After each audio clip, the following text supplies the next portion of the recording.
আসসালামু আলাইকুম ফ্রেন্ডস, কেমন আছেন আপনারা সবাই? নিশ্চয়ই অনেক ভালো। তো লুৎফা ভিলেজ কুকিংয়ে নতুন একটি এপিসোড দেখার জন্য আপনাদের সবাইকে ওয়েলকাম জানাচ্ছি।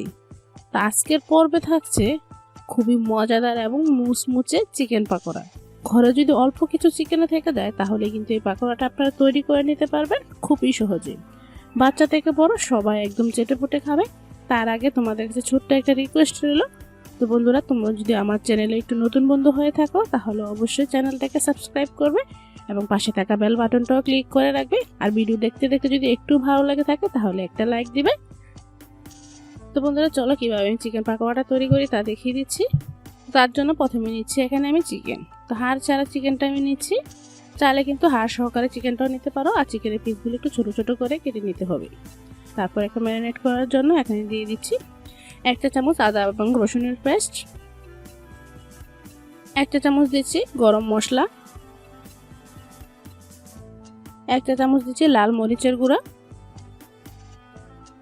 1/2 চা চামচ দিচ্ছি হলুদের গুঁড়া। হলুদের গুঁড়া চাইলে এখানে স্কিপও করতে পারো, তবে দিলে কালারটা খুবই সুন্দর আসে। আর 1 চা চামচ দিচ্ছি এখানে চাট মশলা। হাতের কাছে চাট মশলা না থাকলে ম্যাগি মশলাও দিলে হবে, তবে যে কোনো একটা মশলা এখানে অবশ্যই দিতে হবে। আর 1 টেবিল চামচ দিচ্ছি সয়া সস। তারপর বন্ধুরা এখানে দিয়ে দিচ্ছি সামান্য একটু লবণ, যেহেতু এখানে আমি সস ইউজ করেছি। সয়া সসে কিন্তু অনেকটাই লবণ থাকে। তারপর আমি এখন ভালো করে একটু মেখে নিব।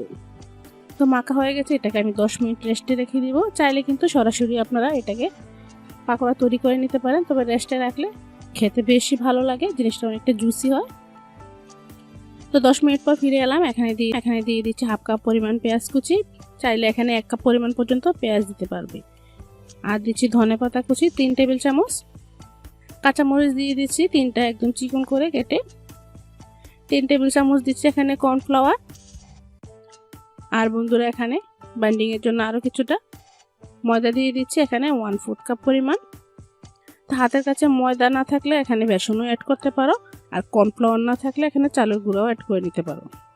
তারপর বন্ধুরা পেঁয়াজটা আমি প্রথমে একটু হালকা করে কষলিয়ে নিচ্ছি, যাতে করে পেঁয়াজটা নরম হয়ে যাবে। পেঁয়াজটা শক্ত শক্ত ভাব থাকবে না, তাই প্রথমে পেঁয়াজটা একটু কষলিয়ে নিচ্ছি। তারপর আমি মাংসের সাথে একটু ভালো করে মেখে নিব।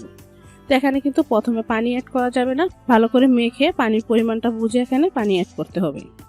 তার জন্য আমি প্রথমে মাংসের সাথে সব উপকরণগুলো মেখে নিচ্ছি। তো দেখতে পাচ্ছ এখনো কিন্তু পারফেক্টভাবে মাখা হয়নি, এখানে অল্প একটু পানি লাগবে, তাই আমি একটু পানি দিয়ে দিচ্ছি। এখানে কিন্তু বেশি পরিমাণে পানি দেওয়া যাবে না, তাই খুবই অল্প পরিমাণে পানি দিয়ে এভাবে অল্প অল্প করে মেখে নিতে হবে।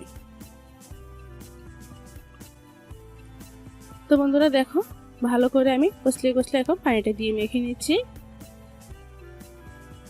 পাকোড়াটা কিন্তু মাখাটা খুবই ইম্পর্টেন্ট। মাখাটা যদি ভালো করে মাখতে পারো সব উপকরণ দিয়ে, তাহলে কিন্তু পাকোড়াটা খেতে খুবই দারুণ লাগে। তো মাখা হয়ে গেছে। তারপর আমি পাকোড়াগুলো প্রথমে কাঁচা অবস্থায় একটা একটা করে তৈরি করে রেখে দিচ্ছি। 2 পিস মাংস ভিতরে দিয়ে উপরে কিছুটা পেঁয়াজ এবং মশলাপাতি মেখে তৈরি করে নিচ্ছি। তোরা দেখো সবগুলো তৈরি করে নিয়ে এখন আমি চুলায় প্যান বসিয়ে পর্যাপ্ত পরিমাণ তেল দিয়ে দিচ্ছি। তেলটাকে আমি একটু গরম করে একে একে পাকোড়াগুলো দিয়ে দিচ্ছি। তো পাকোড়াগুলো যেহেতু আমি আগে থেকে তৈরি করে রেখেছি, এখন আমি খুব তাড়াতাড়ি দিয়ে নিতে পারছি। তো দেখো এখন আমি মিডিয়াম আছে এটাকে একটু ভালো করে ফ্রাই করে নিব। এখানে কিন্তু হাই হিটে ভাজা যাবে না, যেহেতু ভিতরে কাঁচা মাংস রয়ে গেছে। চুলা হিটটা মিডিয়াম টু লো ফ্লেমে রেখে বা মিডিয়াম ফ্লেমে রেখেও কিন্তু এই পাকোড়াটা ভেজে নিতে পারো।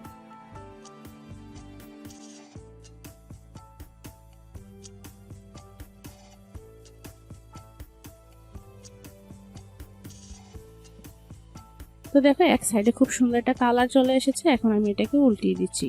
তো বন্ধুরা বিশ্বাস করবে না, খুবই সুন্দর একটা ফ্লেভার আসতেছে। সত্যি কিন্তু অসাধারণ হয়েছে এই পাকোড়াটা। তো বন্ধুরা, তোমাদের জন্য এত কষ্ট করে আমরা ভিডিওগুলো তৈরি করি, তোমাদের মন থেকে যদি একটু ভালো লাগা থাকে তাহলে অবশ্যই একটা লাইক দিবে, আর তোমাদের ফ্রেন্ডস অ্যান্ড ফ্যামিলির মাঝে বেশি বেশি শেয়ার করে দিবে। এতে করে তোমার বন্ধু বান্ধব সবাই কিন্তু এই ভিডিওগুলো দেখতে পারবে আর খুবই উপকৃত হবে। তো বন্ধুরা, আজকে যদি এই সহজ রেসিপিটা তোমাদের একটু ভালো লাগে থাকে তাহলে অবশ্যই আমার চ্যানেলটাকে সাবস্ক্রাইব করে রাখবে। আর যারা বন্ধুরা ফেসবুক পেজ থেকে দেখছো তারা অবশ্যই আমার পেজটাকে ফলো দিবে। তো দেখো বন্ধুরা, আমি একটা ভেঙে দেখাচ্ছি ভিতরটা কতটা সফট হয়েছে। মাংসটা কিন্তু একদম জুসি এবং পারফেক্টভাবে কুক হয়েছে। প্রথমে আমি চুলায় প্যান বসিয়ে নিব। প্যানে পরিমাণ মতো পানি দিয়ে দিব নুডলসটা সিদ্ধ করার জন্য। পানিটা প্রথমে ফুটিয়ে নিব। পানিটা ফুটে এলে 2 প্যাকেট ইনস্ট্যান্ট নুডলস ভেঙে দিয়ে দিব। তারপর দিয়ে দিব অল্প পরিমাণে লবণ, আপনারা স্বাদ অনুযায়ী দিবেন। লবণটা পানির সাথে মিক্স করে নুডলসটা আরেকটু ভেঙে দিব, নয়তো নুডলসটা সিদ্ধ হওয়ার পর অনেকটা লম্বা হয়ে যায়, খেতে ভালো লাগে না। তারপর নুডলসটা সিদ্ধ হওয়া পর্যন্ত ঢাকনা দিয়ে ঢেকে দিব। 5 মিনিট পর ঢাকনা তুলে নিব। এতক্ষণে কিন্তু আমাদের নুডলসটা সিদ্ধ হয়ে গিয়েছে। এবার একটা স্ট্রেনারের সাহায্যে পানিটা ছেঁকে তুলে নিব। নুডলসটা ছেঁকে তুলে নেওয়ার পর কিন্তু ঠান্ডা পানি দিয়ে অবশ্যই ধুয়ে নিতে হবে, তাহলে নুডলসটা আঠালো হয়ে যাবে না, ঝরঝরে থাকবে। এবার আরেকটি প্যান বসিয়ে 3 টেবিল চামচের মতো তেল দিয়ে দিব। তেলটা একটু গরম হয়ে এলে এতে দিয়ে দিব কেটে রাখা মুরগির মাংস। এখানে আমি বোনলেস যে বেস্ট পিসটা থাকে সেই পিসটা এরকম লম্বা করে কেটে নিয়েছি। মাংসটা ভেজে একটু সিদ্ধ করে নিতে হবে। মাংসটা একটু ভাজা হয়ে গেলে দিয়ে দিব 1 চা চামচ লবণ, 1 চা চামচ হলুদ গুঁড়া, আধা চা চামচ মরিচের গুঁড়া। আপনারা কিন্তু ঝাল আর লবণ সম্পূর্ণ আপনাদের টেস্ট অনুযায়ী দিবেন। মাংসটা একটু ভালোভাবে ভেজে নিতে হবে, যেহেতু মাংসগুলো কাঁচা। দিচ্ছি 1/2 কাপ পরিমাণ পেঁয়াজ কুচি, 1/2 কাপ টমেটো কুচি, 1 টেবিল চামচ মরিচ কুচি। সবগুলো উপকরণ একটু ভেজে নিতে হবে, একটু ভালোভাবে ভাজা ভাজা করে নেবেন। বাজারে এই মুহূর্তে দিয়ে দিব 1 চা চামচ আদা রসুন বাটা, 1 চা চামচ মাংসের মশলা। সবগুলো উপকরণ ভালোভাবে মিক্স করে ভেজে তারপর রান্নাটা করতে হবে। টমেটো আর মাংসগুলো ভালোভাবে সিদ্ধ করে নিতে হবে। আর এই সময় চুলার হিটটা কিন্তু হাই হিটে রাখতে হবে। এবার ঢাকনা দিয়ে ঢেকে দেব 2 মিনিটের জন্য। 2 মিনিট পর ঢাকনা তুলে নেব। ঢাকনা তুলে এতে দিয়ে দিব মটরশুঁটি।